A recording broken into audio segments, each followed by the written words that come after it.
Assalamualaikum warahmatullahi wabarakatuh. Waalaikumsalam warahmatullahi wabarakatuh. Alhamdulillahirabbil alamin. Wassalatu wassalamu ala asrofil anbiya'i wal mursalin wa ala alihi wa sahbihi rasulillahi ajma'in, amma ba'du. Puji syukur senantiasa kita ucapkan kepada Allah Subhanahu wa taala karena berkat limpahan karunia-Nya, izin darinya lah kita masih bisa berkumpul bersama-sama dalam rangka sholat zuhur berjamaah yang dilanjutkan dengan santapan rohani setiap harinya selama bulan Ramadan. Sholawat beserta salam tetap kita curahkan ke baginda alam yakni Nabi Muhammad SAW dengan melafazkan Allahumma sholli ala sayyidina Muhammad wa ala sayyidina Muhammad. Semoga dengan kita sering memperbanyak sholawat kepadanya kita diakui sebagai umatnya di yaumil akhir kelak, amin ya rabbal alamin. Yang saya hormati Bapak Wakil Ketua Pengadilan Agama Pangkalan Kerinci, yang saya hormati Bapak Hakim dan Ibu Hakim, yang saya hormati Bapak Panitra Pengadilan Pangkalan Kerinci, Ibu Sekretaris Pengadilan Agama Pangkalan Kerinci, dan yang saya hormati Bapak Ibu pegawai maupun PPNPN Pengadilan Agama Pangkalan Kerinci. Baiklah Bapak-bapak, Ibu-ibu, semoga semuanya senantiasa dalam keadaan sehat, baik secara fisik maupun psikis ya Ibu-ibu, Bapak-bapak. Pada hari ini kita akan sama-sama mendengarkan santapan rohani dari Bapak Haji Muslim SAG MH yang jauh-jauh kita hadirkan dari Pekanbaru. Untuk mempersingkat mukadimah, langsung saja kita berikan ruang dan waktu kepada Bapak Haji Muslim SAG MH yang akan memberikan santapan rohani kepada kita semua. Kepada Bapak kami persilakan. Bismillahirrahmanirrahim. Assalamualaikum warahmatullahi wabarakatuh. Alhamdulillahillazi farada alaina siyam ruknan min arkanil Islam. Asyhadu an la ilaha illallah wa asyhadu anna Muhammadan abduhu wa rasuluh la nabiyya ba'da, amma ba'du. Bersyukur kepada Allah Subhanahu wa taala, mari kita bersama-sama mengucapkan kalimat alhamdulillahi rabbil alamin. Bersyukur kepada Allah karena sampai detik ini Allah Subhanahu wa taala masih memberikan kesempatan kepada kita untuk bisa masuk kerja walaupun bulan puasa. Tetapi yakin dan percayalah kita bahwa kerja kita hari ini insya Allah akan menjadi nilai ibadah pada bulan Ramadan. Amin ya rabbal alamin. Selanjutnya selawat berserta salam Allahumma sholli ala sayyidina Muhammad wa ala ali sayyidina Muhammad kita kirimkan buat baginda Nabi besar Muhammad sallallahu alaihi wasallam. Perbanyaklah kita ketika hidup di dunia ini menyampaikan selawat dan salam, di mana nanti suatu ketika kita membutuhkan syafaat dari baginda Nabi besar Muhammad sallallahu alaihi wasallam. Yang sama-sama kita hormati Bapak Wakil Ketua Pengadilan Agama Pangkalan Kerinci, Bapak Hakim, Ibu Hakim, Ibu Sekretaris dan seluruh karyawan-karyawati Pengadilan Agama Pangkalan Kerinci yang berbahagia. Pada hari ini kita sudah memasuki puasa yang kelima. Betul tidak? Salah ya. Jadi puasa keberapa, Bu? Puasa ke-8. Dari jawaban tersebut nampak bahwa berarti kita betul-betul orang yang beriman. Berarti sudah kita jalani puasa insya Allah pada hari ini, hari yang ke-8 ya. Malamnya ada malam ke-9. Insya Allah tidak lama lagi Ramadan akan pamit meninggalkan kita semua. Bapak Ibu yang berbahagia, bercerita tentang Ramadan, ayat Al-Quran dari ayat 183 surah Al-Baqarah sampai dengan ayat 186. Ada 3 yang dirangkum oleh Allah ketika itu. Yang pertama di dalam surah Al-Baqarah 183, Allah katakan, A'udzubillahi minasyaitonirrajim, Bismillahirrahmanirrahim. Ya ayyuhallazina amanu, kutiba alaikumusiyam kama kutiba alal ladzina min qablikum la'allakum tattaqun. Allah berharap kepada kita berpuasa, mudah-mudahan kita menjadi hamba yang bertakwa. Lalu disambung oleh Allah ayat 185. Di ujung ayat Allah katakan, walitukminul iddata walitukabbirullaha ala ma hadakum wa la'allakum tashkurun. Pertama tadi la'allakum tattaqun, bertakwa. Yang kedua Allah katakan la'allakum tashkurun, dan sempurnakanlah bilangan puasamu, maka bertakbirlah, membesarkan asma Allah. Yang ketiga Allah katakan ayat 186, Allah katakan wa iza sa'alaka ibadi anni fa inni qarib ujibu da'watad da'i iza da'ani falyastajibu li wal yubi la'allahum yarsudun. Ada lagi la'allakum yarsudun. Ada 3 hal. Yang pertama ayat 183 Allah katakan mudah-mudahan kita menjadi orang bertakwa. Yang kedua la'allakum tashkurun, semoga setelah kita berpuasa kita menjadi orang bersyukur. Yang ketiga Allah katakan la'allakum yarsudun, semoga kita menjadi orang yang benar. Bapak Ibu yang berbahagia, maka puasa ini berbeda dengan amalan lain. Makanya jangan heran kita kalau kita saksikan ada orang tidak berpuasa, badan sehat, fisik kuat, kumis tebal.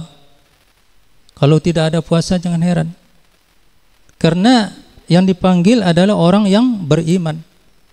Kemarin Bapak Ibu, saya hari Sabtu pangkas rambut. Di depan tempat saya berpangkas itu ada kedai yang kepala tidak nampak, kakinya nampak. Itu tempat apa biasanya? Orang-orang yang makan siang di bulan Ramadan. Kepala tidak nampak, tapi kakinya nampak. Seketika saya dulu bertugas di Pengadilan Agama Rengat, saya bertetangga dengan salah seorang anak ibu itu umurnya 4 tahun setengah. Kira-kira kalau 4 tahun setengah itu sudah TK atau belum? Sudah TK belum, Bu? Belum ya. Namanya Muhammad Ilham. Saya masih ingat betul itu. Lalu Ilham ini berpuasa ya. Hari pertama puasa, hari kedua berpuasa, hari ketiga biasa mungkin karena minum es, kan kalau anak-anak kan suka itu. Lalu dia kena pilek. Maka ibunya untuk puasa yang keempat tidak membangunkan. Apa yang terjadi Bapak Ibu yang berbahagia? Ilham tadi protes. Kenapa tidak dibangunkan sahur? Sekarang ada juga Muhammad Ilham 47 tahun. Kalau dibangunkan malah protes. Mana hebat itu Bapak Ibu yang berbahagia? Hebat Ilham 4 tahun atau Muhammad Ilham yang 47 tahun tadi? Mana hebat? Hebatlah Ilham yang 4 tahun tersebut. Bapak Ibu yang berbahagia, yang pertama Allah katakan tadi, orang berpuasa itu semoga menjadi orang bertakwa. Kemarin Syekh kita sudah menjelaskan makna takwa tersebut, sehingga bahan saya juga hari ini sedikit menyampaikan takwa. Walaupun kemarin sudah tuntas kata Pak Waka, sudah habis diborong oleh Syekh kita, tapi saya akan melihat dari sisi lain. Seorang sahabat yang bernama Ubay bin Ka'ab, atau juga dikenal dengan nama sehari-hari Abu Munzir. Lalu dia ini adalah sahabat yang sangat dekat dengan Rasulullah SAW. saking dekatnya sahabat Umar bin Khattab bertanya kepada beliau. Apa pertanyaan Umar bin Khattab kepada Ubay bin Ka'ab tadi? Wahai Ubay bin Ka'ab, apa sebenarnya itu takwa? Umar bin Khattab bertanya kepada Ubay bin Ka'ab tentang takwa. Maka Ubay bin Ka'ab tidak menjawab, tetapi malahan Ubay bin Ka'ab melontarkan pertanyaan kepada sang Umar yang bertanya. Kata Ubay bin Ka'ab kepada Umar bin Khattab, wahai Umar, pernah tak engkau berjalan, lalu di depan engkau berjalan tersebut ada di sana beberapa duri? Maka kata Umar, pernah. Lalu ketika engkau berjalan, bertemu dengan jalan di depanmu ada berbagai macam duri, kira-kira apa yang kamu lakukan? Maka kata Umar, tentu saya berhati-hati dan waspada. Itulah takwa, kata Ubay bin Ka'ab, berhati-hati. Bapak Ibu yang berbahagia, saking berhati-hatinya Ibnu Mas'ud, sahabat Rasulullah, orang yang ke-6 masuk surga. Saking hati-hatinya beliau, Ibnu Mas'ud ini di dalam sejarahnya dia punya 2 istri.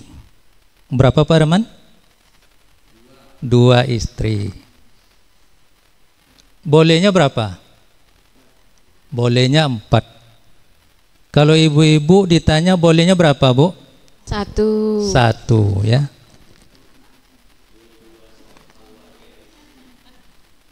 Ibu-ibu yang berbahagia, saking hati-hatinya Ibnu Mas'ud ini, dia orang bertakwa, dia punya istri 2. Apabila Ibnu Mas'ud bermalam di istri pertama, ya, lalu malamnya melakukan hidup berdua, kok Pak Herman ketawa gitu? Tidak perlulah dijelaskan ya. Tidur sekamar berdua, tentu apa yang terjadi sulit kita bayangkan. Apabila malamnya dia tidur berdua dengan istri pertama, lalu besoknya dia mandi, maka saking hati-hatinya Ibnu Mas'ud, dia tidak mau sholat di tempat istri yang kedua. Begitulah kehati-hatian orang bertakwa itu, takut nanti tersinggung istri pertamanya. Malamnya tidur berdua, paginya mandi, jangan sampai sholat di tempat yang kedua. Bapak Ibu yang berbahagia, zaman Ibnu Mas'ud tersebut juga ada penyakit atau virus yang disebut dengan penyakit taun. Kalau kita kemarin penyakit Corona atau Covid, Ibu Mimi yang merasakan itu sampai 19 kali disuntik Pak Waka. Dan dicongkel-congkel hidungnya, ndak juga positif-positif negatif terus ya. Jadi Ibnu Mas'ud ini juga pernah terkena zamannya penyakit taun tadi. Kalau penyakit Corona itu belum seberapa Pak. Ada yang bisa bertahan, contoh Ibu Mimi sampai hari ini kita lihat sehat-sehat saja kan. Alhamdulillah. Tetapi yang terjadi ketika itu, kalau pagi kena penyakit taun itu, maka sore dipastikan meninggal dunia. Kalau sorenya kena, pagi insya Allah inna lillahi wa inna ilaihi raji'un. Bapak Ibu yang berbahagia, saking hati-hatinya Ibnu Mas'ud tersebut, istrinya kan 2. Kedua-dua istrinya terkena penyakit taun. Nah ini dia. Ini kalau di pengadilan agama tentang keadilan. Bapak Ibu yang berbahagia, di antara 3 yang kena, suami Ibnu Mas'ud kena penyakit taun, kemudian istri pertama dan kedua juga kena. Ternyata Allah panggil kedua-dua istrinya meninggal dunia di hari yang sama, waktu yang sama, dan Ibnu Mas'ud selamat dari penyakit taun tersebut. Bapak Ibu yang berbahagia, kehati-hatian takwanya Ibnu Mas'ud, bagaimana cara menguburkannya. Mau dilaksanakan yang tua dulu, takut tidak adil kepada yang muda. Dilaksanakan yang muda dulu, oh orang bilang ini karena istri muda. Kalau kira-kira kita lah, apa yang kita lakukan supaya adil? Coba Pak Herman. Bapak Ibu yang berbahagia, ini masalah keadilan. Ya. Lalu Bapak Ibu yang berbahagia, apa yang dilakukan oleh Ibnu Mas'ud? Saking hati-hatinya dia. Dia orang-orang betul-betul bertakwa. Dibikinnya lah kita kayak mengocok arisan. Diambil kertas, ditulis namanya. Kita contohkan, kira-kira istri pertama bagusnya siapa, kita contohkan ini. Kita contohkan saja, mungkin Ibu Komaria lah gitu ya. Istri pertama namanya Ibu Komaria. Istri yang muda namanya Ibu Odra apa kayak gitu. Lalu Bapak Ibu yang berbahagia, ini masalah kehati-hatian takwa tadi. Dia tulislah. Satu namanya Komaria, yang satu lagi namanya Odra. Digulung kertas tadi, dimasukkan ke dalam gelas, lalu dikocok, diaduk. Mana yang terangkat, itulah yang pertama diselenggarakan jenazahnya. Maka ternyata waktu itu angkatnya itu tepat kepada istri yang tua. Allah itu adil Bapak Ibu yang berbahagia. Kemarin ada perkara kami dengan Pak Ketua ya, izin poligami. Luar biasa. Calon istri muda dengan istri tua satu mobil datang ke kantor ini. Luar biasa. Ilmunya itu gimana itu Pak Herman? Saya melihat dari kaca, begitu keluar dari mobil suaminya, duluan mau mendaftar, ternyata yang istri muda duluan keluar. Dan ternyata tinggal mapnya dalam mobil. Mau datang istri yang muda tadi untuk mengambil, apa kata yang tua? Nggak apa-apa dek, biar kakak aja bawa. Coba, hebatnya. Luar biasa.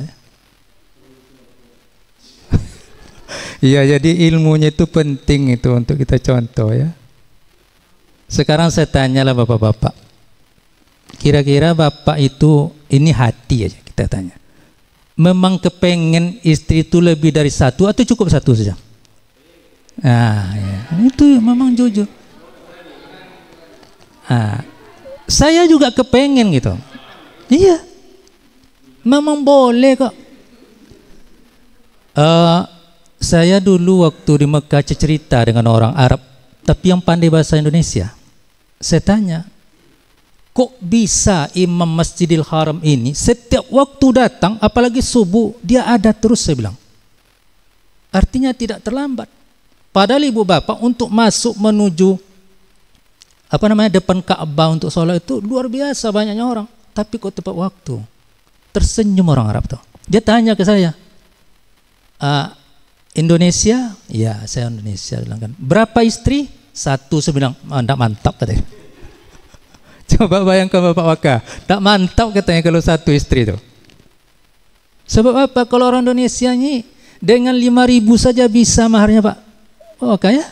Tapi kalau orang sana, orang Arab, itu kalau mereka melamar itu paling tidak itu satu onta yang merah. Kalau satu onta yang merah itu berapa nilainya? Kalau kita bawa sekarang satu mobil Alphard itu berapa harganya? Coba bayangkan. 1,5 miliar ya mungkin ya. Coba bayangkan. Berat bagi orang sana untuk menikah. Makanya ketika ditanya saya, enggak hebat kata dia. Saya bilang nanti satu aja enggak selesai kita.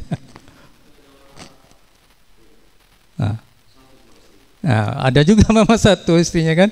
Jadi kenapa? Iya.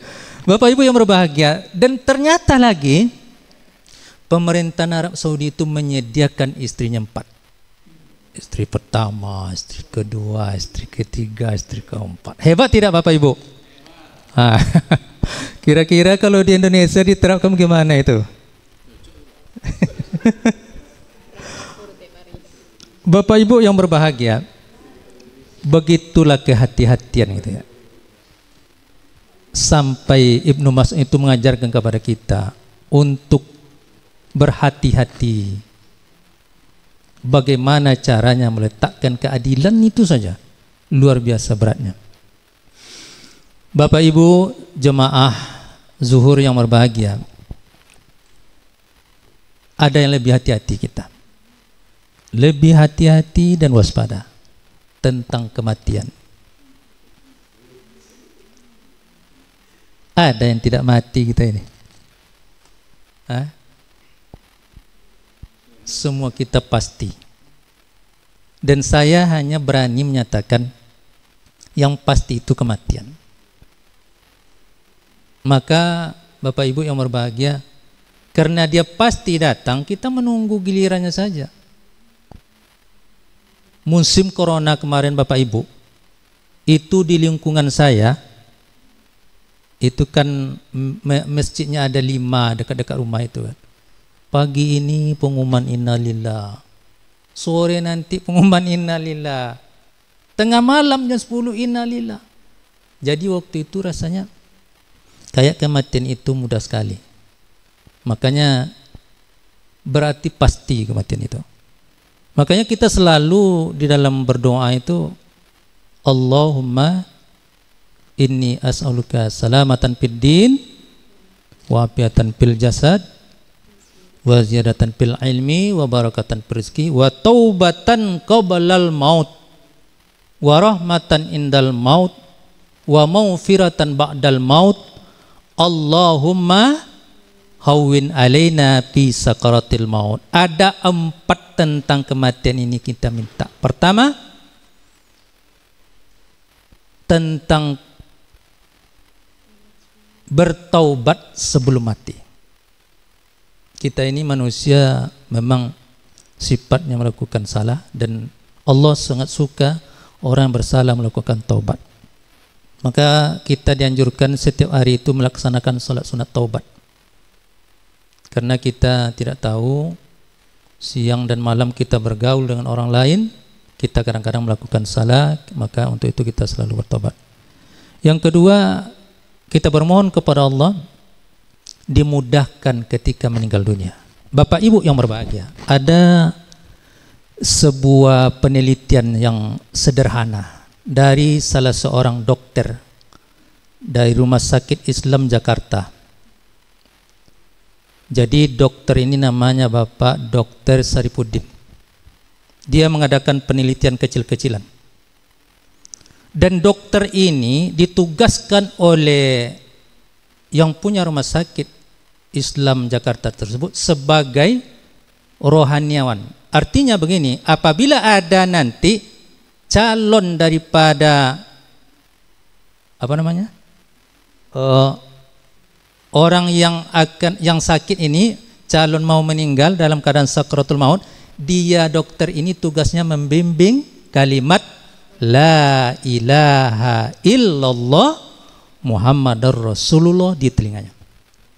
Bapak Ibu yang berbahagia, dari survei beliau selama dia bertugas, sekarang sudah pensiun Bapak itu, dia cerita dari 1000 orang yang dia bimbing ketika dalam keadaan sakaratul maut, kalimat la ilaha illallah di telinganya ini, hanya 7% saja Bapak Ibu yang lancar mengikuti kalimat la ilaha illallah.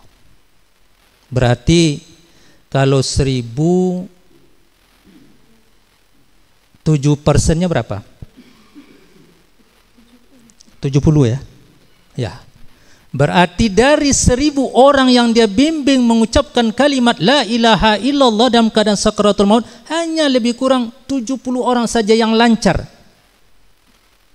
Bapak Ibu yang berbahagia, dokter ini penasaran. Setiap Ada yang dibimbingnya lalu lancar, dia tandai ini orang.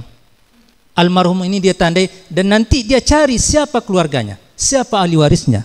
Bapak Ibu yang berbahagia, maka rata-rata ahli waris atau yang ditinggalkan keluarganya ini setelah meninggal dunia, orang yang lancar mengucapkan kalimat la ilaha illallah tadi, diwawancara oleh dokter ini apa perbuatannya sehari-hari almarhum atau almarhumah ini dulu, sehingga dia lancar mengucapkan kalimat la ilaha illallah. Maka rata-rata jawaban keluarga yang ditinggalkan tadi, yang pertama dulu almarhum ini, almarhumah ini adalah orang yang menjaga sholat.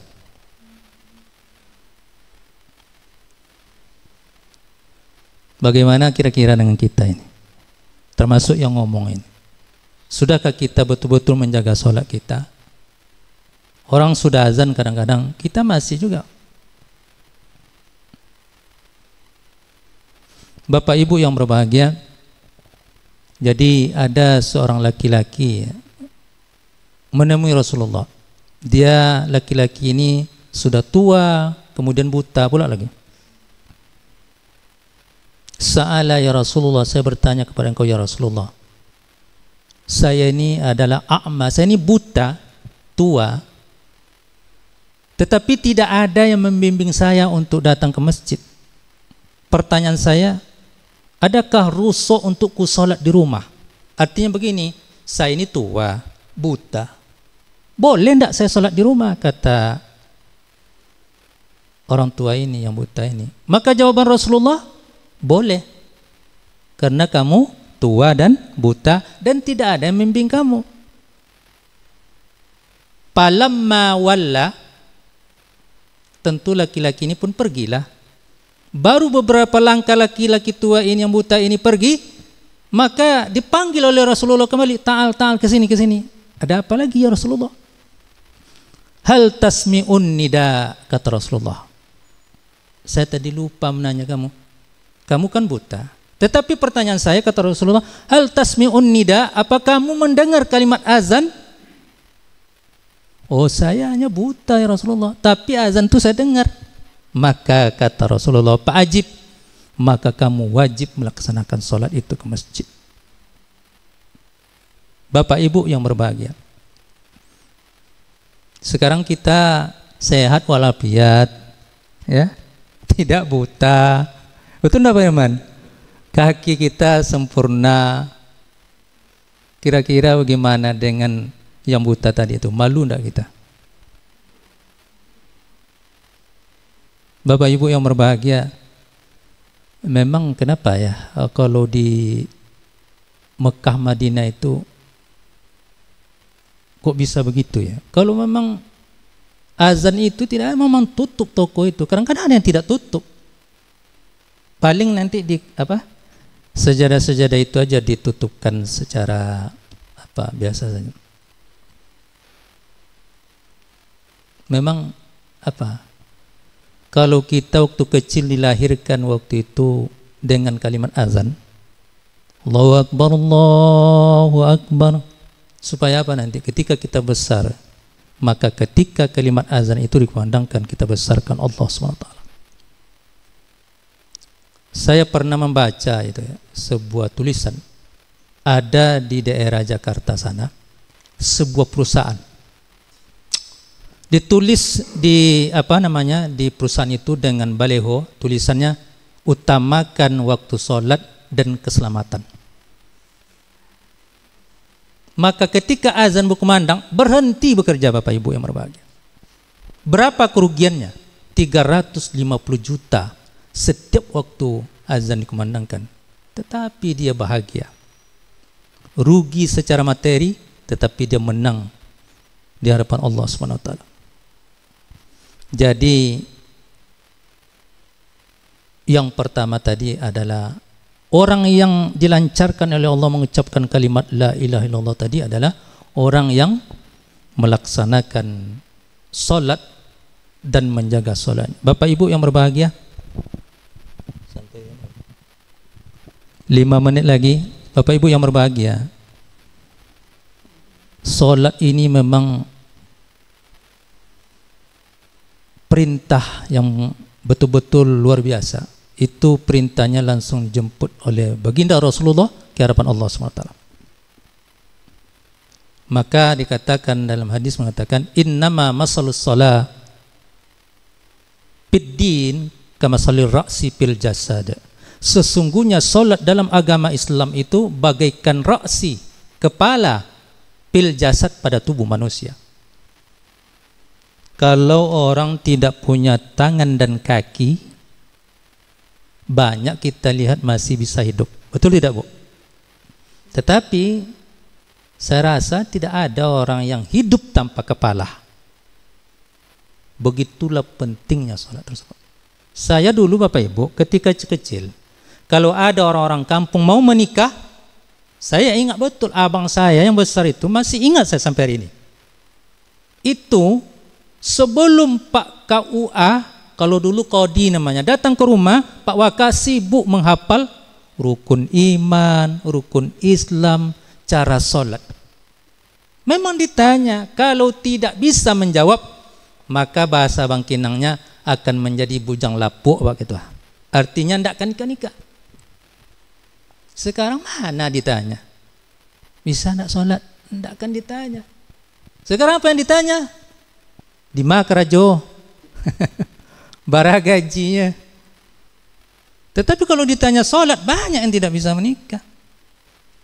Bapak Ibu yang berbahagia, begitu pentingnya sholat. Makanya di dalam Islam pun dikatakan suruhlah anakmu sholat ketika berumur 7 tahun. Ketika berumur 10 tahun, la sholata fadribuhum, tidak sholat juga dia, maka pukul dalam arti dikuatkan sedikit perintah sholat. Bapak Ibu yang berbahagia, inilah yang dapat disampaikan. Mudah-mudahan ada manfaat bagi kita semua, terutama yang menyampaikan sendiri, karena kita ini saling mengingatkan. Ketika saya duduk di situ, saya diingatkan oleh yang duduk di sini, dan ketika saya di sini, saya mengingatkan kita semua. Bukan berarti yang menyampaikan lebih, tidak. Tetapi yang menyampaikan karena kurang, maka kita sama-sama untuk memperbaiki diri kita, agar nanti ketika kita kembali kepada Allah SWT, maka kita tersenyum dengan kebahagiaan, disambut oleh Allah SWT dan senyumannya. Salamun qaulam mir rabbir rahim. Billahi taufiq wal hidayah. Assalamualaikum warahmatullahi wabarakatuh. Waalaikumsalam warahmatullahi wabarakatuh. Terima kasih Pak Haji Muslim SAGMH yang telah memberikan santapan rohani kepada kita semua pada siang hari ini. Ada sebuah pantun untuk menutup, sebelum kata penutup dari saya selaku moderator ataupun pembawa acara siang hari ini. Tempoyak terbuat dari durian, durian didapat dari bengkalis. Santapan rohani sudah kita dengarkan. Semoga iman kita menjadi berlapis-lapis. Amin, amin ya rabbal alamin. Baiklah Bapak Ibu, demikian yang dapat saya sampaikan. Saya selaku pembawa acara ataupun moderator, mohon maaf bila mana terdapat kesalahan kata maupun sikap. Akhirul kalam saya tutup. Wassalamualaikum warahmatullahi wabarakatuh.